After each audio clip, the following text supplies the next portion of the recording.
Hey guys, Justin here with JKS Manufacturing. If you checked into our social media feed around Memorial Day weekend there on JKS, on Facebook, you've seen I was working on a personal project, this 2019 JL Rubicon 2-door, and we talked about the stackable bump stops. Well, here's the Jeep, it's done. We did all that testing and tuning, made sure we got all the wheel travel that we paid for to make room for these 35-inch Mickey T's. So the Jeep is done. We ended up going with the 2-inch bump stop extension on a 3-inch kit, and so it worked out great. So this is the Jeep. As previously mentioned, we got the 35 1250/17 Mickey Thompson Baja Bosses, KMC grenade wheels is a 17x9, 3.5-inch backspace.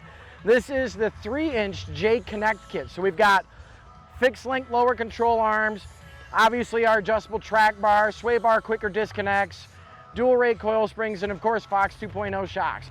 This thing is an absolute blast to drive in this current phase. You know, being the 2-door, it's a sporty little guy. You know, he gets around the dunes really well. So we've been having a great time with it this weekend. And so take a quick look at it.